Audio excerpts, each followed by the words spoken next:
பிஸ்மில்லா அல்ஹம்துலில்லா வஸ்ஸலாத்து வஸ்ஸலாமு அலா ரசூலில்லா ரப்பி ஷ்ரஹ் லி ஸத்ரி வ யஸ்ஸிர் லி அம்ரி வஹ்லுல் உக்தத்தம் மின் லிசானி யஃப்கஹு கௌலி. அன்பார்ந்த சகோதர சகோதரிகளே, அஸ்ஸலாமு அலைக்கும் வரஹ்மத்துல்லாஹி வபரகாத்துஹு. திருக்குர்ஆனை புரிந்து கொள்வோம் எளிய வழியில் பகுதி 1 தொழுகை பாடம் 6A. இந்த பாடத்தில் நாம் ஃபஜ்ர் தொழுகையினுடைய பாங்கில் சொல்லப்படுகின்ற அஸ்ஸலாத்து கைரும் மினன் நௌம் என்ற வார்த்தையை பற்றியும், இகாமத்தில் சொல்லப்படுகின்ற கத் காமத்திஸ் ஸலாத் என்ற வார்த்தையை பற்றியும், உதுவிற்கு பின்னால் ஓதுகின்ற துஆ அதன் பலனை பற்றியும் நாம் பார்க்க இருக்கிறோம். அல்ஹம்துலில்லாஹ், இந்த பாடத்தின் நிறைவு பகுதியில் திருக்குர்ஆனில் சுமார் 23,267 தடவைகள் இடம்பெறுகின்ற 63 வார்த்தைகளை நாம் பார்க்க இருக்கிறோம். ஒவ்வொரு நாள் ஃபஜ்ர் பாங்கிலே ஹய்ய அலஸ் ஸலா, ஹய்ய அலல் ஃபலாஹ், ஹய்ய அலல் ஃபலாஹ்விற்கு பிறகு அஸ்ஸலாத்து கைரும் மினன் நௌம் என்ற வாக்கியத்தை சொல்லப்படும். அஸ்ஸலாத்து கைரும் மினன் நௌம், அஸ்ஸலாத் தொழுகை, கைருன் சிறந்தது, மினன் நௌம் தூக்கத்தை விட. இந்த வார்த்தையினுடைய விளக்கத்தை நாம் பார்க்கலாம். அஸ்ஸலாத்து கைரும் மினன் நௌம், தூக்கம் என்பது சிறு மரணத்திற்கு ஒப்பானது. சொல்லுவார்கள் அந்நௌமு மௌத்துல் அஸ்கர் என்று சொல்லுவார்கள். தூக்கமும் கூட மரணத்திற்கு ஒப்பானதுதான். எனவே தொழுகை என்பது அசலான வாழ்வு, தூக்கம் என்பது மரணம். தூக்கம் என்பது நம்மளுடைய உடலின் தேவைக்குரியதாக இருக்கிறது. தொழுகை என்பது இறைவனின் அழைப்பாக இருக்கிறது. தூக்கம் உடலுக்கு ஆரோக்கியம், உடலுக்கு சுகம், தொழுகை ஆத்மாவிற்கு சுகமாக இருக்கிறது.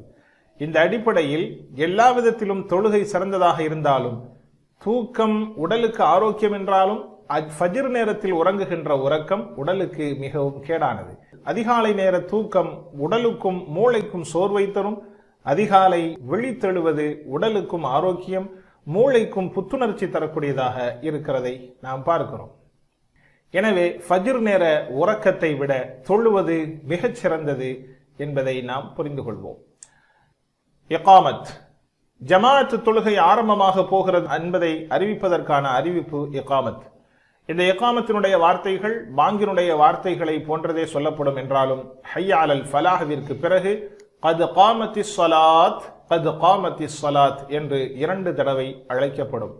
கது என்றால் திட்டமாக, காமத் நிலை பெற்று விட்டது, அஸ்ஸலாத் தொழுகை. இந்த கது என்ற வார்த்தை குர்ஆனில் சுமார் 406 தடவைகள் இடம்பெறுகிறது. கது திட்டமாக. இந்த கது என்ற வார்த்தை பாஸ்ட் டென்ஸ் வெர்பிலே வருகின்ற பொழுது திட்டம் என்ற பொருளை தரும். Future tense and present tense இவைகளுக்கு முன்னால் வருகின்ற பொழுது சில சமயம் என்ற பொருளை தரும். இலக்கண ரீதியாக இதை நாம் பார்க்கிறோம். பாங்கு என்பது பள்ளிக்கு வெளியிலே இருக்கிற மக்களை தொழுகைக்காக அழைப்பதாகும். இகாமத் என்பது பள்ளியின் உள்ளே ஜமாஅத்தை எதிர்பார்த்து, இமாமுக்கு பின்னால் நின்று தொழுவதை எதிர்பார்த்து இருக்கக்கூடிய மக்களுக்கு ஆன அழைப்பாகும்.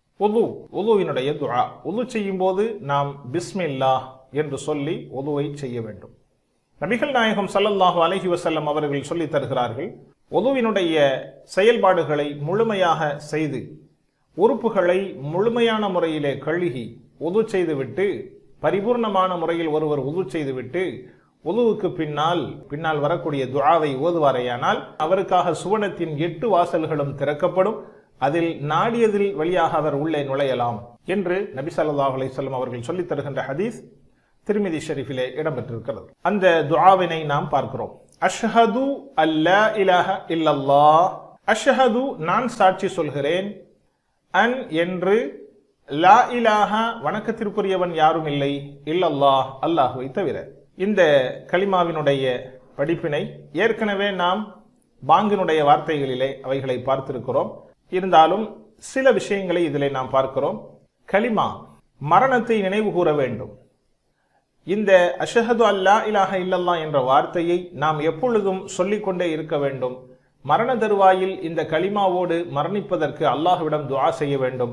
ஏனென்றால் யார் ஒருவர் லா இலாஹ இல்லல்லாஹ் என்ற கலிமாவை மரண தருவாயில் சொல்கிறாரோ அவர் கட்டாயம் சுவனம் செல்வார் என்று நபிகள் நாயகம் ஸல்லல்லாஹு அலைஹி வஸல்லம் அவர்கள் சொல்லித் தருகிறார்கள். மரண தருவாயில் நாவில் இந்த வார்த்தைகள் வருவதென்பது அவ்வளவு எளிதானதல்ல. நாம் எவைகளை உலகத்தில் அதிகமாக நாவில் உச்சரித்துக் கொண்டிருக்கிறோமோ அவைகளே மரண தருவாயில் நமக்கு வரக்கூடியதாக இருக்கும். ஒரு அரபகத்தில் பணி செய்கின்ற அவசர சிகிச்சை பிரிவின் பணி செய்கின்ற ஒரு மருத்துவர் சொல்லுகிறார், எத்தனையோ மரண தருவாயில் இருப்பவர்களுக்கு அருகிலே நான் இருந்திருக்கிறேன். அவர்களுக்கெல்லாம் லா இலாஹ இல்லல்லாஹுவை சொல்லுங்கள் என்று சொன்ன போதும் கூட ஒரு சிலர்கள் மட்டுமே அந்த கலிமாவை மொழிந்து மரணித்திருக்கிறார்கள் என்பதாக மருத்துவர் சொல்லுகிறார். என்றால் அவர்கள் அரபு நாடு அரபிகள், அரபு தாய்மொழியாக கொண்டவர்கள். அவர்களுடைய நிலையே இப்படி என்றால் நம்மளுடைய நிலை எவ்வாறு இருக்கும் என்பதை நாம் கொஞ்சம் யோசித்து பார்க்க வேண்டும். அல்லாஹ்விடம் துஆ செய்ய வேண்டும். கலிமாவை நாவில் வருவதற்கான அத்துணை முயற்சிகளிலும் துஆவிலும் நாம் அதிகம் இறங்க வேண்டும். லா இலாஹ இல்லல்லாஹுவை ஓதுவதற்கு மேலும் மரண தருவாயில் அவைகள் வருவதற்கும் அல்லாஹ்விடம் நாம் துஆ செய்ய வேண்டும். அஷ்ஹது அல்லா இலாஹ இல்லல்லாஹ் வஹ்தஹு, அவன் தனித்தவன், லா ஷரீக, இணையானவன் யாரும் இல்லை, லஹு, அவனுக்கு. வாஹித், அஹத், தௌஹீத் இவைகள் எல்லாம் ஒரே பொருளை கொண்டதாக இருக்கிறது. வஹ்தஹு, அவன் தனித்தவன், வாஹித் ஒருவன், அஹத் ஏகன், தௌஹீத் ஏகத்துவப்படுத்துதல், இப்படியான ஒரே பொருளை தருகின்ற மாறுபட்ட வார்த்தைகள். லா ஷரீக, இணையானவன் யாரும் இல்லை. குர்ஆனில் இந்த வார்த்தை 40 தடவைகள் வருகிறது. ஷரீக் இணையானவன், இதனுடைய புளூரலாக ஷுரகா இணையானவர்கள், ஷிர்க் இணை வைப்பது, முஷ்ரிக் இணை வைப்பவன். ஆக ஷிர்க் என்றால் கூட்டு, முஷ்ரிக் என்றால் கூட்டாக்குபவன், அல்லாஹ்விற்கு இணை வைப்பவன். ஆக இந்த ஷிர்க் என்ற மூல வார்த்தையில் இருந்து வந்தது ஷரீக் பண்பு பெயர் சொல், ஷுரகா அதற்குரிய புளூரல், முஷ்ரிக் அது இன்னொரு வகையான பண்பு பெயர் சொல், ஒரே சொல்லில் இருந்து வருகின்ற பிற வார்த்தைகள். லஹு, அவனுக்கு, லஹு அவனுக்கு. நாம் இதை படித்திருக்கிறோம், கடந்த பாடத்தினுடைய இலக்கணத்தில் பார்த்திருக்கிறோம். லி மின் அன் என்ற அந்த பிரிவிலே லஹு, லஹும், லக, லி, லகும், லனா. ஆக லஹு என்றால் அவனுக்கு, அவனுக்கு இணையானவன் யாரும் இல்லை. இந்த வார்த்தையினுடைய படிப்பினையை நாம் பார்க்கிறோம். அல்லாஹ் ஏகன், அவனுக்கு எந்தவித இணையும் நிகரும் கிடையாது.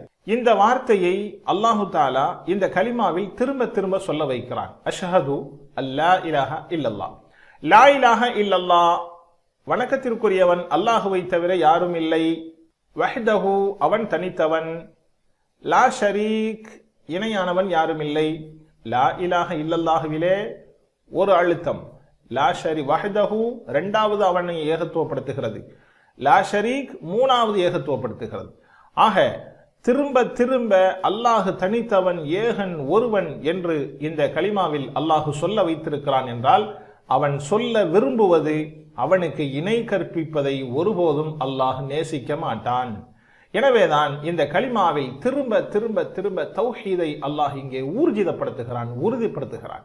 இணை வைப்பதை அல்லாஹ் ஒருபோதும் விரும்ப மாட்டான். கியாமத்து நாளையில் அல்லாஹ் இணை வைத்தல் என்ற குற்றத்தை தவிர்த்து வேறு எந்த பாவமாக இருந்தாலும் அவன் மன்னிப்பதற்கு தயாராக இருக்கிறான்.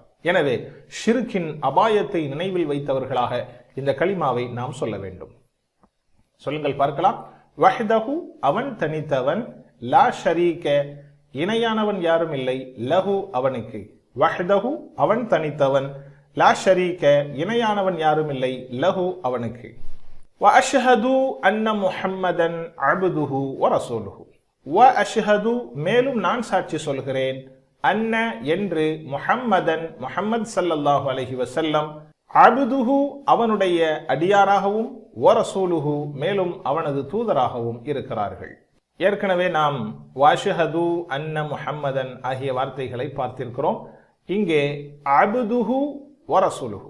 அப்து என்றால் அவனுடைய அடிமை, அப்துல்லாஹ் அல்லாஹுடைய அடிமை, அப்துஹு அவனுடைய அடிமை.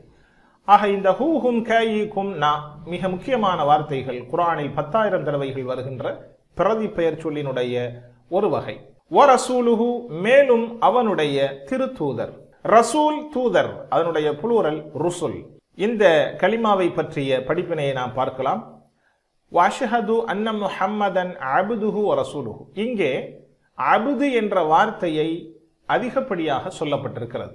அல்லாஹ் நமது எஜமான், அல்லாஹுதான் நம்மை படைத்தான். அவன் படைப்பதில் அவனே எஜமானாக இருக்கிறான். நாம் எல்லாம் அவனுக்கு கட்டுப்பட்ட அடிமைகளாக இருக்கிறோம். இந்த கலிமாவில் அபுது என்பதை சேர்த்திருப்பதற்குரிய பொருள் என்னவென்றால், இதற்கு முந்தைய சமுதாயத்தவர்கள் தங்களுடைய நபிமார்களை அல்லாஹ்வினுடைய அளவிற்கு உயர்த்தி நபிமார்களையே கடவுளாக ஆக்கி கொண்டு விட்டார்கள். எனவே இது போன்ற நிலை என்னுடைய உம்மத்திற்கு, இந்த உம்மத்திற்கு வந்துவிடக் கூடாது என்பதை அல்லாஹுவும் அவனுடைய தூதர் முஹம்மது ஸல்லல்லாஹு அலைஹி வஸல்லம் அவர்களும் மிக கவனத்தோடு கடைபிடித்து அபுது என்ற வார்த்தையை திரும்ப திரும்ப திரும்ப சொல்ல வைத்து நபி ஸல்லல்லாஹு அலைஹி வஸல்லம் அவர்கள் அல்லாஹ்வின் அடிமைதான் என்பதை இங்கே ஊர்ஜிதப்படுத்துகிறார்கள். யாரும் அவர்களை கடவுளாக ஆக்கிவிடக் கூடாது என்பதற்காக. அல்லாஹ் நம்மை படைத்தான், நாம் அவனுக்குரிய அடிமைகள். எனவே அடிமைகளாகிய நம்மில் சிறந்தவர்கள் முஹம்மது ஸல்லல்லாஹு அலைஹி வஸல்லம். ஒரு அடிமை எப்படி மிக நேர்த்தியாக மிக அடிபணிந்த அல்லாஹ்விற்கு கட்டுப்பட்டு நடக்க வேண்டும் என்பதற்கான மாதிரிகளில் மிகச் சிறந்தவர்கள் முஹம்மது ஸல்லல்லாஹு அலைஹி வஸல்லம். வஅஷ்ஹது, மேலும் நான் சாட்சி சொல்கிறேன், அன்ன என்று முஹம்மதன் முஹம்மது ஸல்லல்லாஹு அலைஹி வஸல்லம் அப்துஹு அவனுடைய அடியாராகவும் வ ரசூலுஹு மேலும் அவனுடைய தூதராகவும் இருக்கிறார்கள். அல்லாஹும்ம ஜஅல்னி மினத் தவ்வாபீன். அல்லாஹும்ம இறைவா, இஜ்அல்னி என்னை ஆக்கு, மினத் தவ்வாபீன் மின் இருந்து, அத்தவ்வாபீன் பாவ மன்னிப்பு தேடுபவர்களில் என்னை ஆக்கு. அல்லாஹும்ம இறைவா, இஜ்அல்னி என்னை ஆக்கு, மின் இருந்து, அத்தவ்வாபீன் பாவ மன்னிப்பு தேடுபவர்கள். இஜ்அல் நீ, இஜ்அல் ஆக்கு, நீ என்னை, இஜ்அல்னி என்னை ஆக்கு. இஜ்அல் என்பது ஒரு ஆர்டர் ஃபார்ம், அதை பற்றி இன்ஷா அல்லாஹ் நாம் படிக்க இருக்கிறோம். நீ என்னை, நீ ஹோஹோ க ஈ. இந்த ஈ என்பது வெர்போடு இணைகின்ற பொழுது அதற்கு முன்னால் நீ என்பது வரும் என்பது இலக்கண ரீதியான சட்டம். அத்தவ்வாபீன் பாவ மன்னிப்பு தேடுபவர்கள். தவ்வாப் பாவ மன்னிப்பு தேடுபவர். நாம் ஏற்கனவே சொல்லியிருக்கிறோம், பண்பு பெயர் சொல்லை பன்மையாக மாற்றுவதற்கு தவ்வாபூன தவ்வாபீன அல்லது தவ்வாப் அலிஃப்தா தவ்வாபாத் மாதிரி. ஹைர், தவ்வாபீன் தவ்வாபூன். தவ்வாபீன் என்பது புளூரல். பாவ மன்னிப்பு தேடுபவர்களில் என்னை ஆக்கு. வஜஅல்னி மேலும் என்னை ஆக்கு, மின் இருந்து, அல் முத்தஹிரீன் தூய்மைப்படுத்திக் கொள்வோர்களில் என்னை ஆக்கு. அல் முத்தஹிரீன் தூய்மைப்படுத்திக் கொள்வோர்கள். முத்தஹிர் சிங்குலர், முத்தஹிரூன முத்தஹிரீன புளூரல். ஹைர், இந்த இரு துஆக்களினுடைய படிப்பினையை பார்க்கலாம். தவ்வாபீன்களில் என்னை ஆக்கு. மனிதர்களாகிய நாம் நிச்சயம் தவறு செய்பவர்கள். தவறு செய்யாத யாரும் இந்த மண்ணில் இருக்கவே முடியாது. எல்லோரும் தவறு கட்டாயம் செய்பவர்களே. அல்லாஹ்வினுடைய உத்தரவுகளை முழுமையாக எடுத்து நடப்பவர்களாகவும் நாம் இல்லை. அப்படியே எடுத்து நடப்பவர்கள் அதை முறையாகவும் நிறைவேற்றியவர்களாகவும் இருக்க மாட்டார்கள். எனவே நாம் ஏதாவது ஒரு விதத்தில் இருக்கிறோம், தவறு செய்பவர்களாகவே இருக்கிறோம். தவறு செய்பவர்கள் நிச்சயம் அல்லாஹ்விடத்தில் மன்னிப்பு தேட வேண்டிய கட்டாயம் இருக்கிறது. எனவே பாவ மன்னிப்பு தேடுவதற்கான நிபந்தனைகளை நாம் பார்க்கின்ற பொழுது, முதலாவதாக நாம் செய்த பாவத்திலிருந்து விலக வேண்டும். இரண்டாவது, செய்த பாவத்தை எண்ணி வருந்த வேண்டும். மூன்றாவது, அந்த பாவத்தில் இனிமேல் நான் திரும்ப அந்த பாவத்தை செய்யவே மாட்டேன் என்று உறுதி கொள்ள வேண்டும். நான்காவது, பாவம் மனிதனோடு தொடர்புடையதாக இருந்தால் குறிப்பிட்ட அந்த மனிதனிடம் நாம் மன்னிப்பு தேடிவிட்டு ஐந்தாவது அல்லாஹ்விடம் மன்னிப்பு தேட வேண்டும். இது பாவமீழ்ச்சி தேடுவதற்கான விதிமுறையாக ஹதீசுகளில் நாம் பார்க்கிறோம். தூய்மைப்படுத்துதல் என்றால் நாம் நம்மை உடையால், உள்ளத்தால், இருப்பிடத்தால், கொள்கையால். உள்ளத்தால் என்றால் கொள்கை ரீதியான தூய்மை, நம்மளுடைய மார்க்க ரீதியான தூய்மை, கொள்கை சம்பந்தப்பட்டது, இறை வணக்கத்திற்கு மாறுபாடான விஷயங்களில் இருந்தும் நாம் நம்மை தவிர்த்து கொள்வது. நம்மை நாம் எல்லா விஷயங்களிலும் நாம் தூய்மையாளர்களோடு இருந்து கொள்ள வேண்டும், தூய்மைப்படுத்திக் கொள்ள வேண்டும். அல்ஹம்துலில்லாஹ், பாடம் நிறைவு பெற்றது. இன்ஷா அல்லாஹ் அடுத்த பாடத்தை நாம் இலக்கண பிரிவிலே பார்ப்போம். ஜஸாக்குமுல்லாஹு கைர். அஸ்ஸலாமு அலைக்கும் வரஹ்மத்துல்லாஹி வபரகாத்துஹு.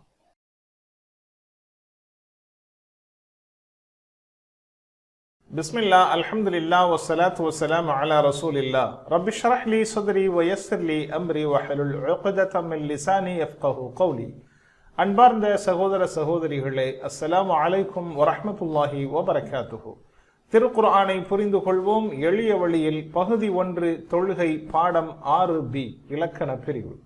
இந்த பாடத்தில் நாம் முன்னிடை சொற்களாகிய அடுத்து 3 எழுத்துக்கள் பி, ஃபி, அலா ஆகியவைகளை பற்றி நாம் பார்க்க இருக்கிறோம். இலக்கணத்தை நாம் டிபிஐ மூலமாக கற்றுக்கொண்டிருக்கிறோம். டிபிஐ என்றால் என்ன? கேளுங்கள், பாருங்கள், சிந்தியுங்கள், கூறுங்கள், காட்டுங்கள், விருப்பத்துடன் செய்யுங்கள், சேர்ந்து செய்யுங்கள். ஒரு தடவை என்னோடு சொல்லுங்கள் பார்க்கலாம். கேளுங்கள், பாருங்கள், சிந்தியுங்கள், கூறுங்கள், காட்டுங்கள், விருப்பத்துடன் செய்யுங்கள், சேர்ந்து செய்யுங்கள். நாம் படித்து கொண்டிருக்கிறோம். அரபியினுடைய வார்த்தைகள் 3 வகைப்படும். 1 இஸ்ம், 2 ஃபஅல், 3 ஹர்ஃப். இஸ்ம், ஃபஅல், ஹர்ஃப். இஸ்மி என்றால் பெயர் சொல், பொருளை குறிக்கக்கூடிய சொல்லாக இருக்கும். உதாரணமாக கிதாப், மக்கா பண்பை குறிக்கக்கூடிய சொல்லாக இருக்கலாம். முஸ்லிம், முஃமின், முஷ்ரிக் என்பதை போல. இஸ்மிற்குரிய அடையாளமாக வார்த்தை ஒருமையாக இருந்தால் ஆரம்பத்தில் அலிஃப்லாம் இருக்கும். அல்லது அன், இன், ஒன், அல்லது பன்மையாக இருந்தால் ஊன், ஈன், ஆத். முஸ்லிமுன், முஸ்லிமன், முஸ்லிமின், முஸ்லிமூன, முஸ்லிமீன, முஸ்லிமாத் என்று இஸ்மினுடைய அடையாளத்தை நாம் பார்க்கிறோம். அடுத்ததாக நாம் ஏற்கனவே படித்து வந்திருக்கிறோம் 6 பிரதி பெயர் சொற்கள். குர்ஆனில் சுமார் 1300 தடவைகள் இடம்பெறுகின்ற பிரதி பெயர் சொற்கள். ஹுவ, ஹும், அன்த, அன, அன்தும், நஹ்னு.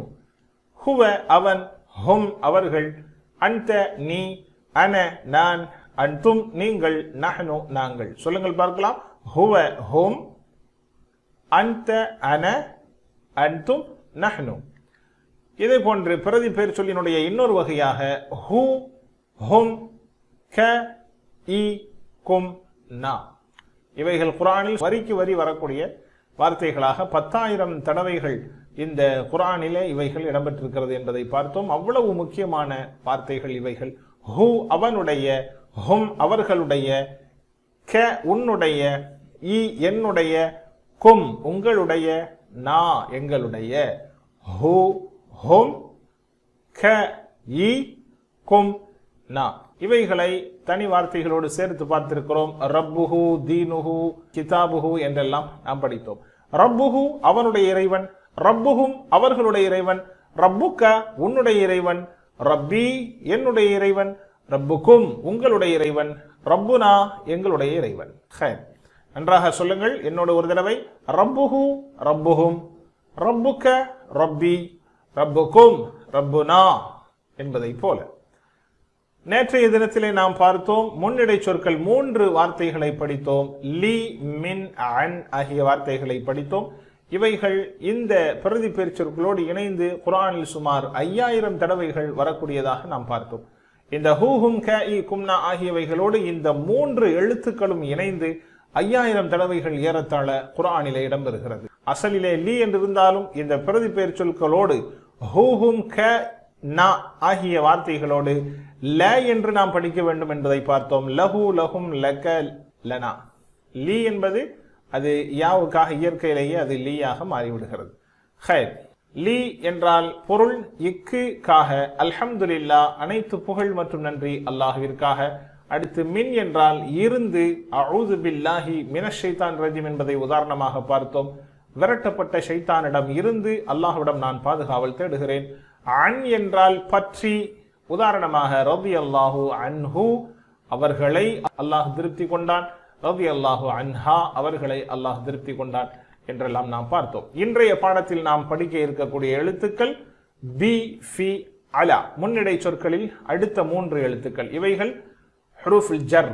இஸ்ம் என்கின்ற பெயர் சொல்லிற்கு ஜர் செய்யக்கூடிய வார்த்தைகள். ஜர் என்றால் கஸ்ரா. ஹைர். பி, ஃபி, அலா இந்த 3 வார்த்தைகளும் இந்த பிரதி பெயர் சொற்களோடு சேர்ந்து குர்ஆனில் சுமார் 3400 தடவைகள் இடம்பெறுகிறது. இந்த பி என்ற வார்த்தை இந்த பிரதி பெயர் சொற்களோடு பிஹி, பிஹிம், பிக, பி, பிகும், பினா. பி என்றால் கொண்டு என்று பொருள். பிஹி அவனை கொண்டு. அதே போன்று ஃபி என்றால் லே. அதிலே இதிலே என்று சொல்லுவோம் இல்லையா, அந்த லே. ஃபீஹி, ஃபீஹிம், ஃபீக, ஃபிய, ஃபீகும், ஃபீனா. அதே போன்று அலா என்றால் மீது என்று பொருள். அலைஹி, அலைஹிம், அலைக, அலைய, அலைக்கும், அலைனா என்பதை போல ஒவ்வொரு வார்த்தையாக நாம் பார்க்கலாம். பிஸ்மில்லா. பி கொண்டு. உதாரணம் பிஸ்மில்லா அல்லாஹுவின் பெயரை கொண்டு.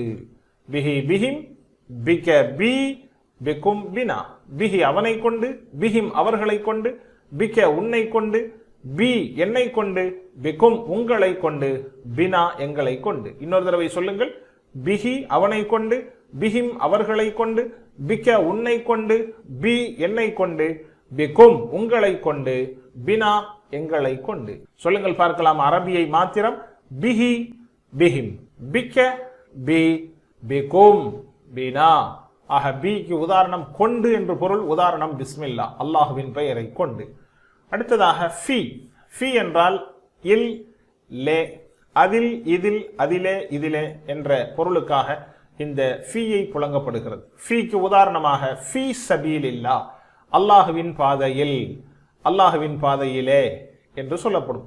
இந்த பிரதி பெயர் சொற்களை இந்த ஃபீயோடு இணைக்கின்ற பொழுது ஃபீஹி, ஃபீஹி அவனிலே, ஃபீஹிம் அவர்களிலே, ஃபீக உன்னிலே, ஃபிய்ய என்னிலே, ஃபீகும் உங்களிலே, ஃபீனா எங்களிலே. திரும்ப ஒரு தடவை சொல்லுங்கள். ஃபீஹி அவனிலே, ஃபீஹிம் அவர்களிலே, ஃபீக உன்னிலே, ஃபிய்ய என்னிலே, ஃபீகும் உங்களிலே, ஃபீனா எங்களிலே. இது இல், லே ரெண்டு வார்த்தைகளும் சொல்லலாம். அரபி மட்டும் சொல்லுங்கள்.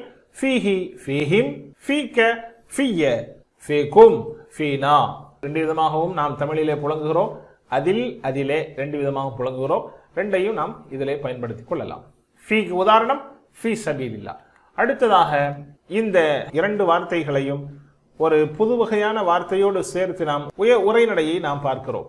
உதாரணமாக இன்றைக்கு நாம் புதிதாக படிக்கின்ற வார்த்தை ஹைர். ஹைர் என்றால் இப்பொழுது நாம் அஸ்ஸலாத்து ஹைரு மினன் நௌம் என்று கடந்த பாலத்தில் நாம் பார்த்த அந்த பாங்குடைய ஃபஜ்ருடைய பாங்கின் அதிகப்படியான அந்த வார்த்தையில் பார்த்தோம். ஹைர் என்றால் சிறந்தது, நன்மையான். அல்லாஹ் நம்மை எப்பொழுதுமே அதிகமான நன்மைகளை நமக்கு தந்திருக்கிறான். அதிகமான நலவுகளை கொண்டு அல்லாஹ் நம்மை சிறப்புப்படுத்தி இருக்கிறான் என்ற அடிப்படையில் கேட்கின்ற கேள்விகளுக்கு ஆம் என்று பதில் சொல்லி நாம் இந்த உரைநடையை செய்வோம். ஹல் ஃபீஹி ஹைர், அவனில் நன்மை இருக்கிறதா? நஅம் ஃபீஹி ஹைர், ஆம் அவனில் நன்மை இருக்கிறது. ஹல் ஃபீஹிம் ஹைர், அவர்களில் நன்மை இருக்கிறதா? நஅம் ஃபீஹிம் ஹைர், ஆம் அவர்களில் நன்மை இருக்கிறது. நன்றாக சொல்லுங்கள். ஹல் ஃபீஹி ஹைர், நஅம் ஃபீஹி ஹைர். ஹல் ஃபீஹிம் ஹைர், நஅம் ஃபீஹிம் ஹைர். மாஷா அல்லாஹ். அடுத்ததாக ஹல் ஃபீக ஹைர், உன்னில் நன்மை இருக்கிறதா? நஅம் ஃபிய ஹைர், ஆம் என்னில் நன்மை இருக்கிறது. மாஷா அல்லாஹ். ஹல் ஃபீகும் ஹைர், உங்களில் நன்மை இருக்கிறதா? நஅம் ஃபீனா ஹைர், ஆம் எங்களில் நன்மை இருக்கிறது. ஹல் ஃபீக ஹைர், நஅம் ஃபிய ஹைர். ஹல் ஃபீகும் ஹைர், நஅம் ஃபீனா ஹைர். மாஷா அல்லாஹ். இன்னொரு வார்த்தையை நாம் பி யோடு சேர்த்து பார்க்கிறோம். ஹலில்லாஹு ரஹீமுன் பிஹி, அல்லாஹ் அவனுக்கு அருள் செய்பவனா. இந்த இடத்தில் பி என்பது கொண்டு என்ற பொருளை தரக்கூடிய பி.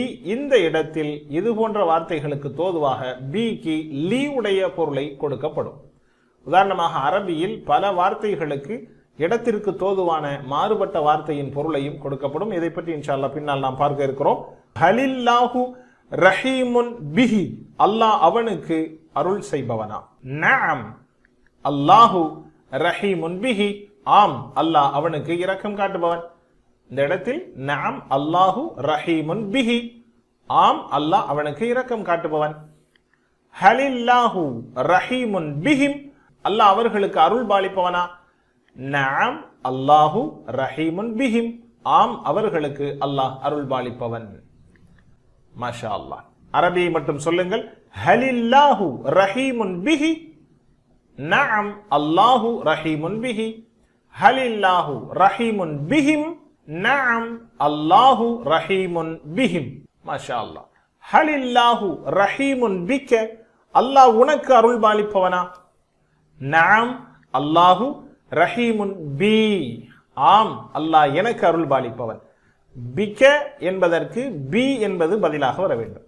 நஅம் அல்லாஹு ரஹீமுன் பி, ஆம் அல்லாஹ் எனக்கு அருள் பாலிப்பவன். ஹலில்லாஹு ரஹீமுன் பிகும், அல்லாஹ் உங்களுக்கு அருள் பாலிப்பவனா? நஅம் அல்லாஹு ரஹீமுன் பினா, ஆம் அல்லாஹ் எங்களுக்கு அருள் பாலிப்பவன். சொல்லுங்கள் அரபி மட்டும். ஹலில்லாஹு ரஹீமுன் பிக, நஅம் அல்லாஹு ரஹீமுன் பி. ஹலில்லாஹு ரஹீமுன் பிகும், நஅம் அல்லாஹு ரஹீமுன் பினா. இந்த இடத்திலே ஹலி என்று சொல்கிறோம். அந்த லாம் அல்லாஹுடைய லாமோடு இணைகின்ற பொழுது ஹலில்லாஹு என்று சேர்த்து படிப்பதனால் ஹலி என்று படிக்கிறோம். இல்லையென்றால் ஹல் அல்லாஹு என்றும் படிக்கலாம். சேர்த்து படிக்கின்ற பொழுது ஹலில்லாஹு என்று படிக்க வேண்டும். ஹைர். அடுத்ததாக இன்னொரு வார்த்தை அலா. அலா என்றால் மீது என்று பொருள். நாம் அதிகமாக நம்மிடத்திலே புழக்கத்திற்குண்டானது அஸ்ஸலாமு அலைக்கும், உங்கள் மீது சாந்தி உண்டாகட்டுமாக என்று நாம் புழங்குகின்ற இந்த வார்த்தை. நன்றாக கவனித்துக் கொள்ளுங்கள். இன்றைக்கு நாம் படித்த வார்த்தைகள் 3: பி ஃபி அலா, பி பிஸ்மில்லா, ஃபி சபீலில்லா, அலா அஸ்ஸலாமு அலைக்கும். இந்த அலா என்ற வார்த்தை இந்த பிரதி பெயர் சொற்களாகிய ஹூஹுமோடு இணைகின்ற பொழுது அலாவிலேயும் அலைஹி, அலைஹிம், அலைஹி அவன் மீது, அலைஹிம் அவர்கள் மீது, அலைக்க உன் மீது, அலைய என் மீது, அலைக்கும் உங்கள் மீது, அலைனா எங்கள் மீது. இன்னொரு தடவை சொல்லுங்கள். அலைஹி அவன் மீது, அலைஹிம் அவர்கள் மீது, அலைக்க உன் மீது, அலைய என் மீது, அலைக்கும் உங்கள் மீது, அலைனா எங்கள் மீது. அரபி மாற்றும் சொல்லுங்கள் பார்க்கலாம். அலைஹி அலைஹிம், அலைக்க அலைய. மாஷா அல்லாஹ். நாம் ஏற்கனவே படித்திருக்கின்றோம். பெண்பால் ஆண்பாலை பெண்பாலாக மாற்றுகின்ற அந்த வார்த்தையை ரப்புஹு ரப்புஹா, ரப்புஹு அவனுடைய இறைவன், ரப்புஹா அவளுடைய இறைவன் என்று நாம் பெண்பாலாக மாற்றியதை போன்று இன்றைக்கு நாம் படித்த ஃபீஹி, பிஹி, அலைஹி இவைகளுக்கான பெண்பாலாக பிஹி, பிஹா, ஃபீஹி, ஃபீஹா, அலைஹி, அலைஹா என்று சொல்ல வேண்டும் என்பதை நாம் பார்க்கிறோம். பிஹி அவனை கொண்டு, பிஹா அவளை கொண்டு, பிஹி அவனை கொண்டு, பிஹா அவளை கொண்டு, ஃபீஹி அவனில், ஃபீஹா அவளில், ஃபீஹி அவனில், ஃபீஹா அவளில், அலைஹி அவன் மீது, அலைஹா அவள் மீது, அலைஹி அவன் மீது, அலைஹா அவள் மீது. அரபி மட்டும் சொல்லுங்கள் பார்க்கலாம். நான் ஆண்பாலை சொல்கிறேன், நீங்கள் பெண்பாலை சொல்லுங்கள் பார்க்கலாம். பிஹி, பிஹா, ஃபீஹி, ஃபீஹா, அலைஹி, அலைஹா. மாஷா அல்லாஹ். இப்பொழுது இன்றைக்கு நாம் படித்த இந்த 3 வார்த்தைகளையும் மொத்தமாக 3 எழுத்துக்கள் பி ஃபி அலா என்ற இந்த 3 எழுத்துக்களையும் பிரதி பெயர் சொற்களோடு இணைக்கின்ற இந்த பட்டியலை இங்கே நாம் பார்க்கிறோம். மொத்தமாக பார்க்கலாம். என்னோடு சேர்ந்து சொல்லுங்கள். பிஹி, பிஹிம், பிக, பி, பிகும், பினா, பிஹா. பிஹி அவனை கொண்டு, பிஹிம் அவர்களை கொண்டு, பிக உன்னை கொண்டு, பி என்னை கொண்டு, பிகும் உங்களை கொண்டு, பினா எங்களை கொண்டு, பிஹா அவளை கொண்டு. அதே போன்று ஃபீஹி அவனில், ஃபீஹிம் அவர்களில், ஃபீக உன்னில், ஃபீய என்னில், ஃபீகும் உங்களில், ஃபீனா எங்களில், ஃபீஹா அவளில். அரபி மட்டும் சொல்லுங்கள். ஃபீஹி, ஃபீஹிம், ஃபீக, ஃபீய, ஃபீகும், ஃபீனா, ஃபீஹா. மாஷா அல்லாஹ். அடுத்ததாக அலைஹி அவன் மீது, அலைஹிம் அவர்கள் மீது, அலைக்க உன் மீது, அலைய என் மீது, அலைக்கும் உங்கள் மீது, அலைனா எங்கள் மீது, அலைஹா அவள் மீது. அலைஹி அலைஹிம், அலைக்க அலைய, அலைக்கும் அலைனா, அலைஹா. அல்ஹம்துலில்லாஹ். இன்றைக்கு நாம் படித்த வார்த்தைகள் அதற்குண்டான பொருளை பார்க்கலாம். பி என்றால் கொண்டு, உதாரணம் பிஸ்மில்லா. ஃபி என்றால் இல், லே 2 பொருளும் சொல்லலாம். உதாரணம் ஃபி சபீலில்லா. அலா என்றால் மீது, உதாரணம் அஸ்ஸலாமு அலைக்கும் என்பதை போல. இங்கே போடப்பட்டிருக்கக்கூடிய இந்த வார்த்தைகளுக்கு நாம் டிபிஐ எப்படி செய்ய வேண்டும் என்பதை நாம் பயிற்சி எடுத்துக் கொள்கிறோம். பிஹிம், உதாரணம், இந்த வார்த்தையை கேட்ட மாத்திரத்தில் உங்களுக்கு பிள்ளையிலே நீங்கள் அதிகம் வெற்றொலி ஏற்படுத்துங்கள். பிஹிம், பியை தனியாக பிரியுங்கள். பி என்றால் கொண்டு, ஹிம் என்றால் அவர்கள். அப்படியானால் பிஹிம் அவர்களை கொண்டு, பிஹிம் ஹூ ஹும் என்று படித்தோம். எனவே ஹும் என்றால் இங்கே 4 விரல்கள் வலது பக்கத்தில், பிஹிம் அவர்களை கொண்டு. இப்படியாக மூளையில் வெற்றொலி ஏற்படுத்தி இந்த வார்த்தைக்கான டிபிஐயை நீங்கள் கண்டுபிடிக்கலாம்.